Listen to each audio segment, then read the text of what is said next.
Daniel's on my shoulder, so we'll see how well I can read. There we go. He blends in.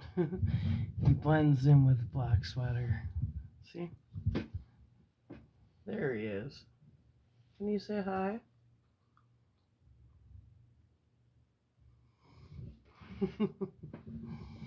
He's just purring away. So, I know I can do this. Alright. If you hear the purring, he's purring loud. I love it. Alright, Daniels. Let's read a story. He lays on me like a baby. I just love my animals. Chapter 5. I woke up late in the afternoon. For a second, I didn't know where I was. You know how it is when you wake up in a strange place and wonder where in the world you are, until memory comes rushing over you like a wave. I half convinced myself that I had dreamed everything that had happened the night before. I'm really home in bed. I thought, it's late and both Derry and Soda Pop are up. Derry's cooking breakfast, and in a minute he and Soda will come in and drag me out of bed and wrestle me down and tickle me until I think I'll die if they don't stop. It's me and Soda's turn to do the dishes after we eat, and then we'll go all outside and play football. Johnny and Two Bit and I will get Derry on our side, since Johnny and I are so small and Derry's the best player. It'll go like that the usual weekend morning.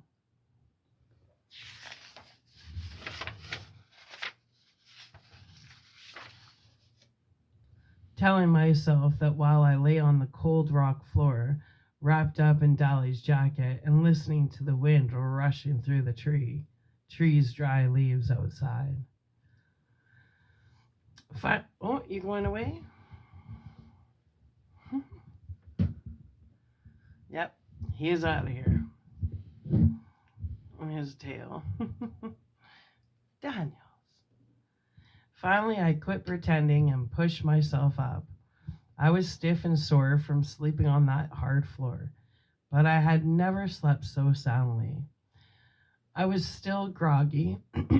I pushed off Johnny's jeans jacket, which had somehow got thrown across me, and blinked, scratching my head. It was awfully quiet, with just the sound of rushing wind in the trees. Suddenly, I realized that Johnny wasn't there. Johnny, I called loudly, and that old wooden church echoed me. Onye, onye. I looked around wildly, almost panic stricken, but then caught sight of some crooked lettering written in the dust of the floor. Went to get supplies. Be back soon. JC. I sighed and went to the pump to get a drink. The water from it was like liquid ice and it tasted funny, but it was water. I splashed some on my face and that woke me up pretty quick. I wiped my face off on Johnny's jacket and sat down on the back steps. The hill the church was on dropped off suddenly about 20 feet from the back door, and you could see for miles and miles.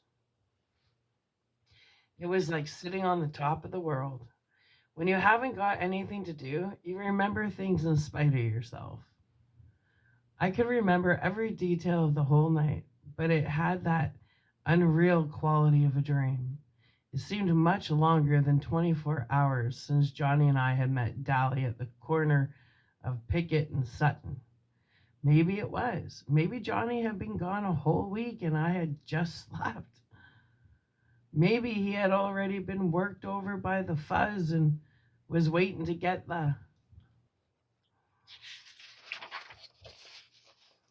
electric chair since he wouldn't tell where I was. Maybe Dally had been killed in a car wreck or something and no one would ever know where I was and I'd just die up here alone and turn into a skeleton. My overactive imagination was running away with me again. Sweat ran down my face and back, and I was trembling. My head swam, and I leaned back and closed my eyes. I guess it was partly delayed shock. Finally, my stomach calmed down, and I relaxed a little, hoping that Johnny would remember cigarettes. I was scared, sitting there by myself. I heard someone coming up through the dead leaves towards the back of the church, and I ducked inside the door. Then I heard a whistle, long and low, ending in a sudden high note. I knew that whistle well enough. It was used by us and the shepherd gang for "Who's there?" I returned it carefully, then darted out the door so fast that I fell off the steps and sprawled flat under Johnny's nose. I propped myself on my elbows and grinned up at him. "Hey, Johnny, fancy meeting you here." He looked down at me over a big package. "I swear, pony boy, you're getting to act more like 2-bit every day." I tried unsuccessfully to cock an eyebrow. "Who's acting?" I rolled over and sprang up, happy that someone was there. "What'd you get?" "Come on inside." Dally told us to stay inside. We went in. Johnny dusted off a table with his jacket and started taking things out of the sack and lining them up neatly. A week's supply of bologna, 2 loaves of bread, a box of matches, Johnny went on. I got tired of watching him do it all, so I started digging into the sack myself. Whee! I sat down on a dusty chair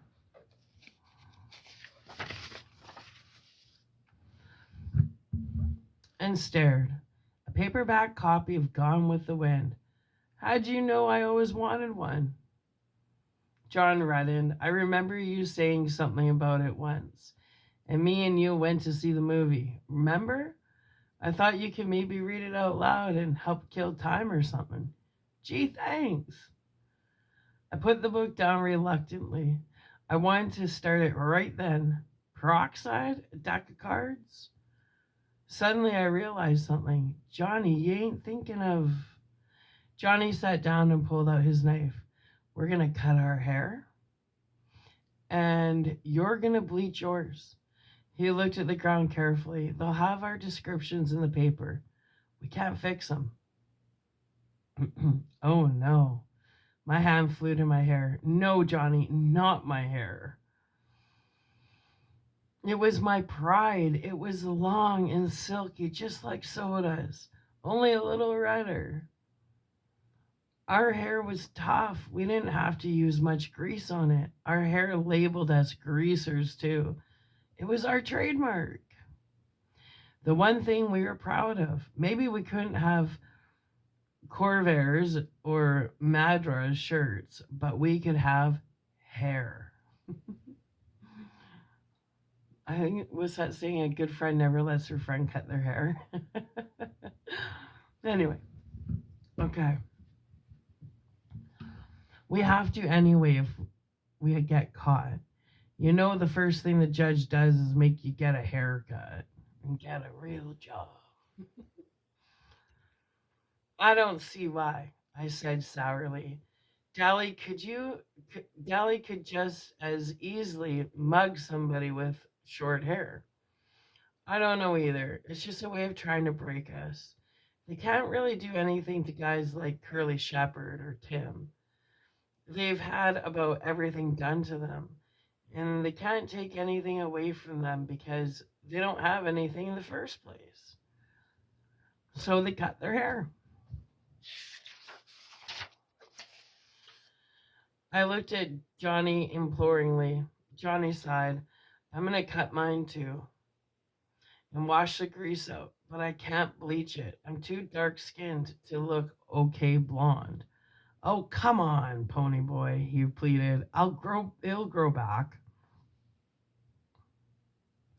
"Okay." I said, wide-eyed. Get it over with. Johnny flipped out the razor edge of his switch, took hold of my hair, and started sawing on it. I shuddered. Not too short. I begged. Johnny, please. Finally, it was over with. My hair looked funny, scattered over the floor in tufts. It's lighter than I thought it was, I said, examining it. Can I see what I look like now?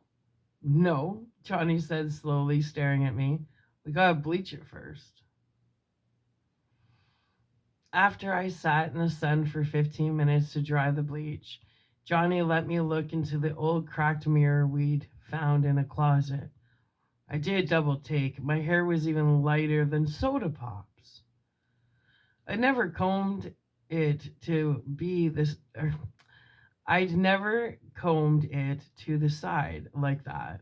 It just didn't look like me. It made me look younger and scareder, too. Boy, howdy, I thought, this really makes me look tough. I look like a blasted pansy. I was miserable. Johnny handed me the knife. He looked scared too. Cut the front and thin out the rest. I'll comb it back after I wash it. Johnny, I said tiredly, you can't wash your hair in that freezing water in the weather. You'll get a cold. He only shrugged. Go ahead and cut it. I did the best I could. He went ahead and washed it anyway, using the bar of soap he bought. I was glad I had to run away with him instead of with Two-Bit or Steve or Dolly. That would be one thing they'd never think of.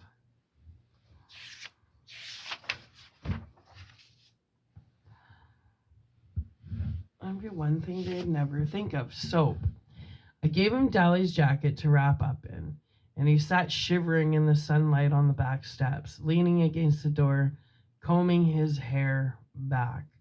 It was the first time I could see that he had eyebrows. He didn't look like Johnny. His forehead was whiter where his bangs had been. It would have been funny if we hadn't been so scared. He was still shivering with cold, I guess, he said weakly. I guess we're disguised. I leaned back next to him sullenly. I guess so. Oh, shoot, Johnny said with fake cheerfulness. It's just hair. Shoot nothing, I snapped. It took me a long time to get that hair just the way I wanted it. And besides, this just ain't us.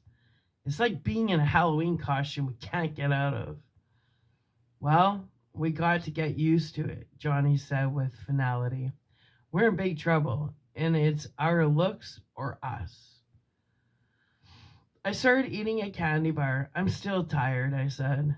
To my surprise, the ground blurred, and I felt tears running down my cheeks. I brushed them off hurriedly. Johnny looked as miserable as I felt. I'm sorry I cut your hair off, pony boy. Oh, it ain't that, I said between bites of chocolate. I mean, not all of it. I'm just a little spooky. I really don't know what's the matter. I'm just mixed up. I know, Johnny said through chattering teeth as we went inside.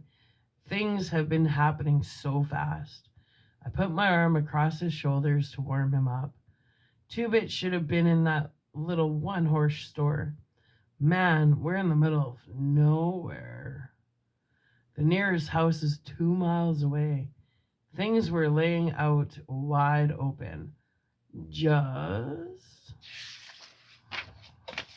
waiting for someone to slick like Two-Bit to come and pick him up. He could have walked out with half the store. He leaned back beside me, and I could feel him trembling. Good old Two-Bit, he said in a quivering voice. He must have been as homesick as I was. Remember how he was wisecracking last night? I said. Just last night, we were walking Sherry and Marcia over the Two-Bits. Just last night, we were laying in the lot, looking up at the stars and dreaming. Stop it, Johnny gasped from between clenched teeth. Shut up about last night. I killed a kid last night. He could have been over 17 or 18, and I killed him. How'd you like to live with that? He was crying. I held him like soda and had held him the day we found him lying in the lot. I didn't mean to, he finally blurted out, but they were drowning you, and I was so scared. He just he just quieted for a moment. There sure is a lot of blood in people. He got up suddenly and began pacing back and forth, slapping his pockets. What are we gonna do? I was crying by then. It was getting dark and I was cold and lonesome. I closed my eyes and leaned my head back, but the tears came anyway. This is my fault, Johnny said in a miserable voice. He had stopped crying when I started, for bringing a little 13-year-old kid along. You ought to go home. You can't get into any trouble. You didn't kill him. No, I screamed at him. I'm 14. I've been 14 for a month, and I'm in it as much as you are. I'll stop crying in a minute. I can't help it. He slumped down beside me. I didn't mean it like...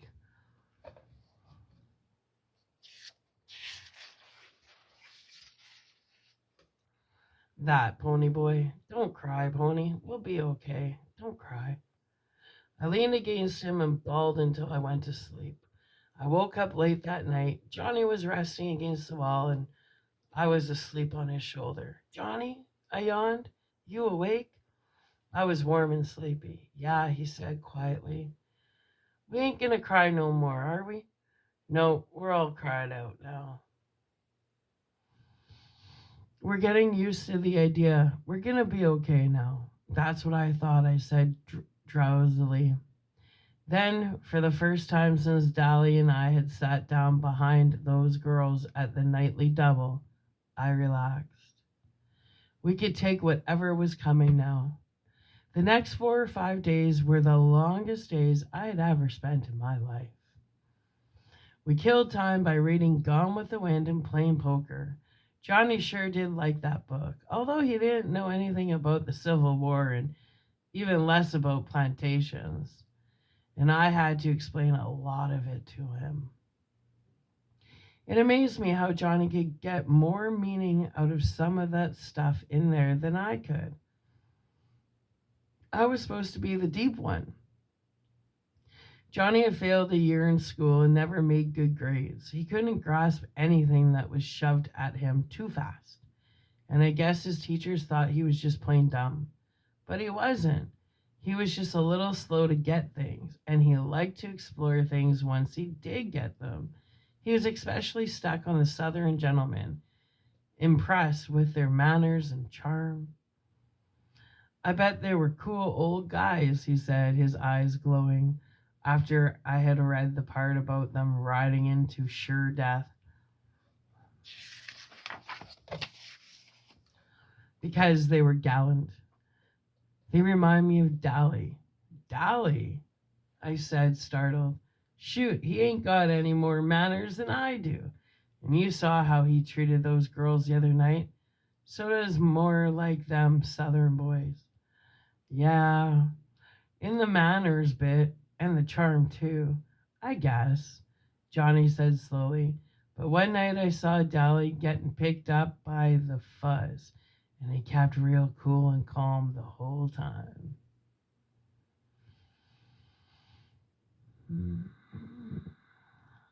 And they was getting him for breaking out the windows in the school building, and it was two-bit.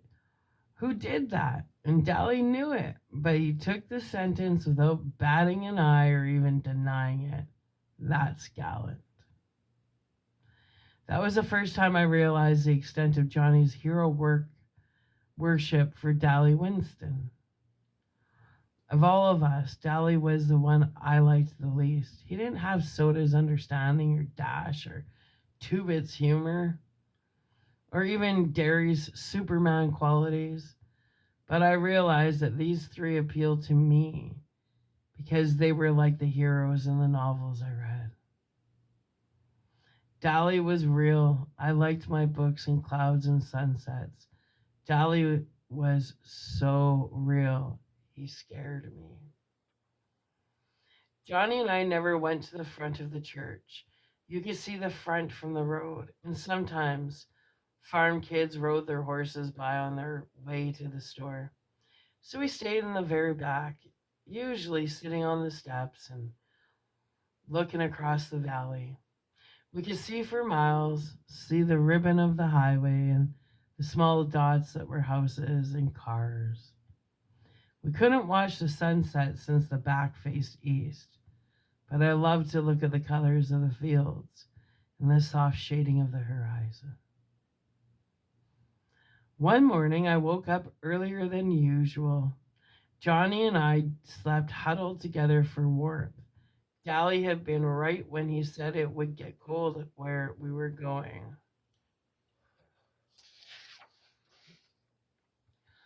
Being careful not to wake Johnny up, I went to sit on the steps and smoke a cigarette. The dawn was coming then. All the lower valley was covered with mist, and sometimes little pieces of it broke off and floated away in small clouds. The sky was lighter in the east, and the horizon was a thin golden line. The clouds changed from gray to pink, and the mist was touched with gold. There was a silent moment when everything held its breath, and then the sun rose. It was beautiful. Golly, Johnny's voice began beside me, made me jump. That was sure pretty. Yeah, I sighed, wishing I had some paint to do a picture with while the sight was still fresh in my mind. The mist was what was pretty, Johnny said, all gold and silver. I said, trying to blow a smoke ring. Too bad it couldn't stay like that all the time. Nothing gold can stay. I said I was remembering a poem I had read once. What? Nature's first green is gold. Her heart is hue to hold. Her early leaves a flower, but only so an hour. Then subsides to leaf, so Eden sank to grief. So dawn goes down to day, nothing gold can stay. Johnny was staring at me. Where'd you learn that? That was what I meant.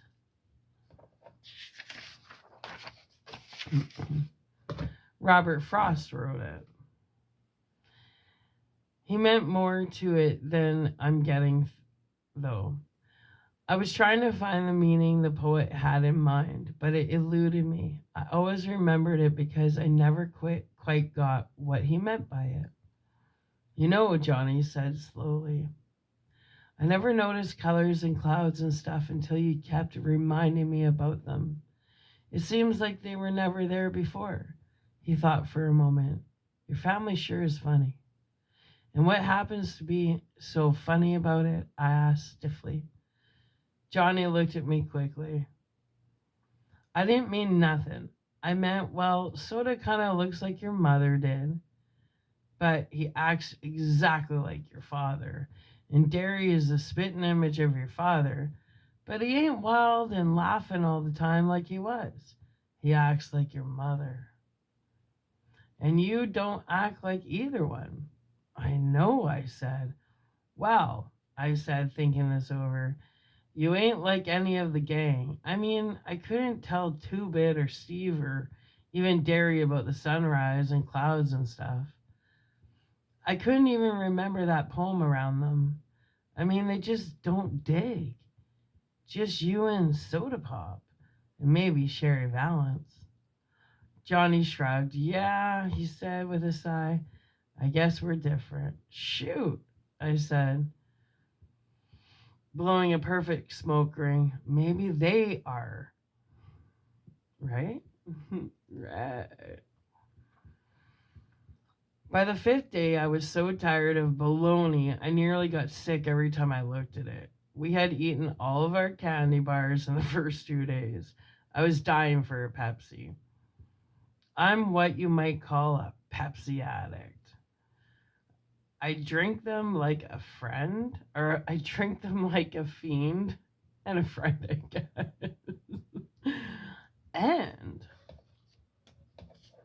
And then,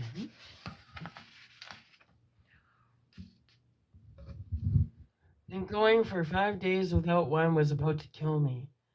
Johnny promised to get some if we ran out of supplies and had to get some more. But that didn't help me right then. I was smoking a lot more than I usually did. I guess because it was something to do.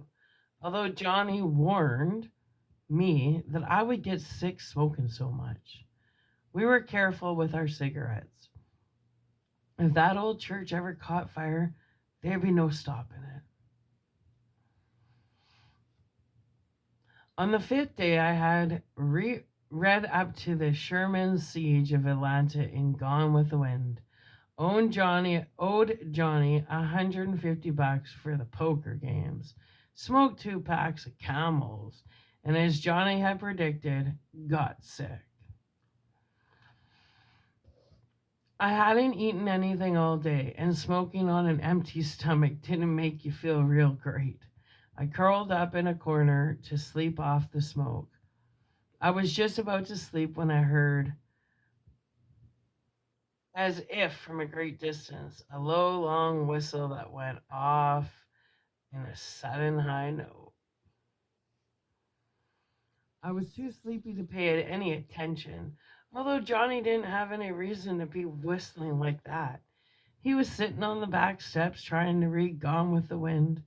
I'd almost decided that I had dreamed the outside world and there was nothing real but bologna sandwiches and the Civil War and the old church and the mist in the valley.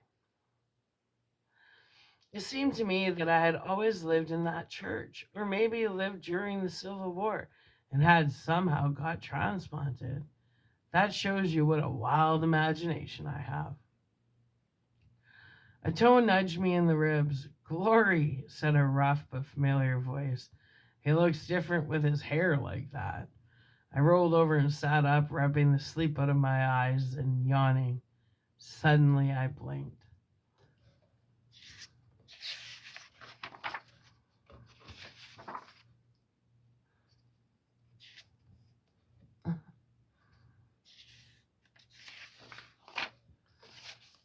"Hey, Dolly. Hey, Pony Boy," he grinned down at me. Or should I say, Sleeping Beauty? I never thought I'd live to see the day when I would be so glad to see Tally Winston. But right then, he meant one thing: contact with the outside world, and it suddenly became real and vital. "How's Soda Pop? Are the fuzz around us? Is Derry all right? Do the boys know where we are?" "What? Hold on, kid," Dolly broke in. "I can't answer everything at once. You two want to go get something to eat first? I skipped breakfast and I'm about starved." "You're starved?" Johnny was so indignant he nearly squeaked. I remember the bologna. "It is safe to go out." I asked. "Is it safe to go out?" I asked eagerly. "Yep." Dolly searched his shirt pocket for a cigarette and, finding none, said, "Got a cancer stick, Johnny Cake?" Johnny tossed him a whole package. "The fuzz would be looking for you around here." "Sorry, the fuzz won't be looking for you around here," Dolly said, lighten up. "They think you've lit out for Texas." I got Buck's Keeper parked down the road a little way. "Gosh almighty, boys, ain't you been eating anything?" Johnny looked startled. "Yeah, whatever gave you the idea we ain't?" Dolly shook his head. "You're both pale and you've lost weight. And this, get out in the sun more. You look like you've been through the mill." I started to say, "Look who's talking," but decided it would be safer not to. Dolly needed a shave. A stubble of colorless beard covered his jaw, and he looked like he was the one who'd been sleeping in his clothes for a week.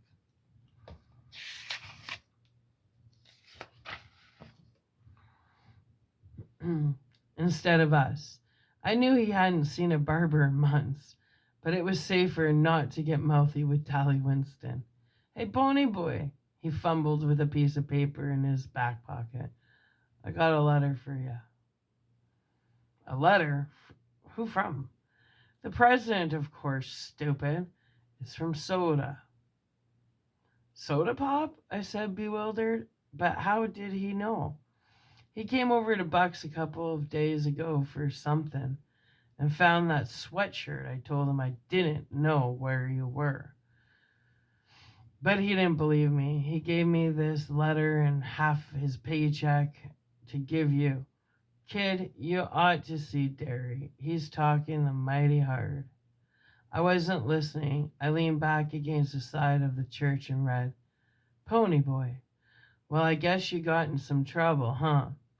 Derry and me nearly went nuts when you ran out like that. Derry is awful sorry he hit you.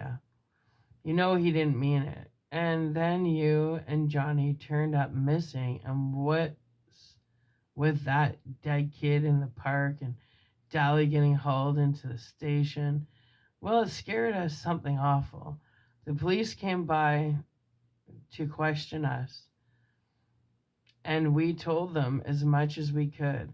I can't believe little old Johnny could kill somebody. I know Dally knows where you are, but you know him.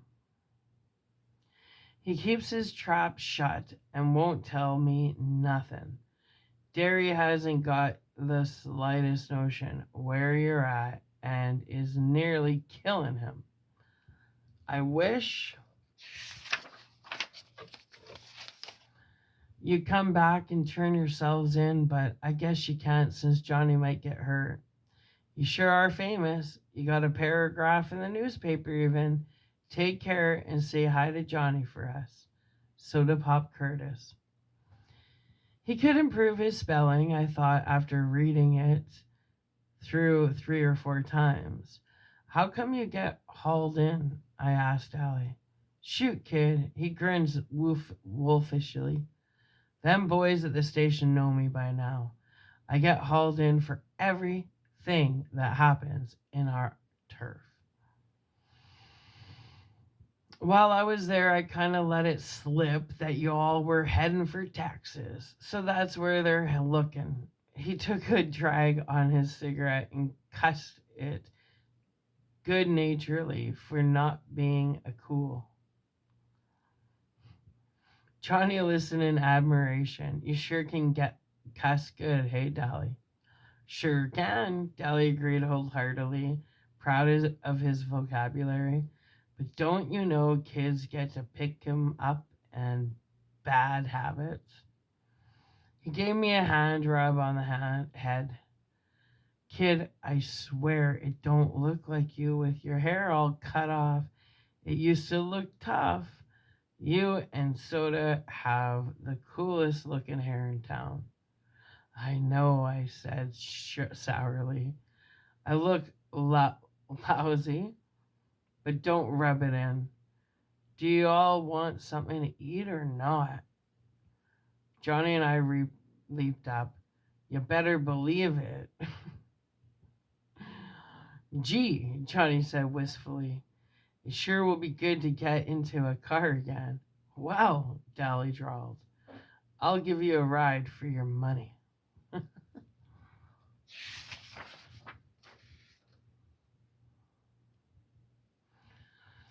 Dolly always did like to drive fast, as if he didn't care whether he got where he was going or not. And we came down the red dirt road off Jay Mountain doing 85. I like fast driving, and Johnny was crazy about drag races. But we both got a little green around the gills when Dolly took a corner on 2 wheels with the brakes screaming. Maybe it was because we hadn't been in a car for so long. We stopped at a Dairy Queen, and the first thing I got was a Pepsi. Johnny and I gorge on barbecue sandwiches and banana splits. Glory, Dallas said, amazed, watching us gulp the stuff down. You don't need to make like every mouthful's your last. I got plenty of money. Take it easy. I don't want you getting sick on me. And I thought I was hungry. Johnny merely ate faster. I didn't slow down until I got a headache. I didn't tell y'all something, Dally said, finding his third hamburger. The Soshis and us are having all out warfare over this city. The kid you killed had plenty of friends, and all over town it's Soshis against greasers. We can't walk alone at all. I started carrying a heater. Hector. Dally, I said, frightened. You kill people with haters. You kill them with switchblades too, don't you, kid? Dally said in a hard voice. Johnny gulped. Don't worry, Dally went on. It ain't loaded. I ain't aiming to get you picked up for murder, but it sure does help a bluff. Tim Shepard's going, and our outfit was having it out with the socials tomorrow. Right at the vacant lot, we got hold of the president of one of their social clubs and had a war council. Yeah? Dally sighed, and I know he was remembering. New York, just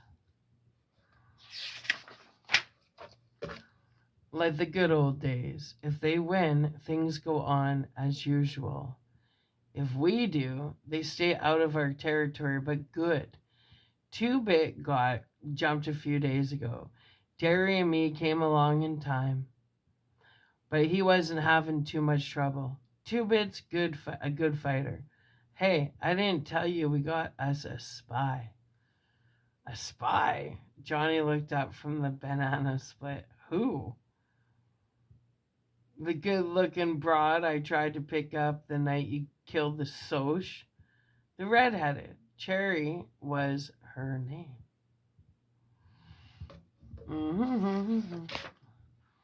Okay, so that's the last chapter for tonight because my eyes are starting to get tired and words are jumping and blurring. So let's shut her down. And in a few hours, once I have a good nap, in a few hours, that could be later this afternoon, regardless, we're going into chapter 6. They're sweethearts, misfits, and underdogs. Of what? The outsiders. Why? Because we're authentic. Yeah, that's right. Anyway, I love you. I hope you enjoy the first 5 chapters. And we're going to finish it off, most likely, in a few hours. I thought this book would push a week, but I like it too much. Anyway, love you. Bye.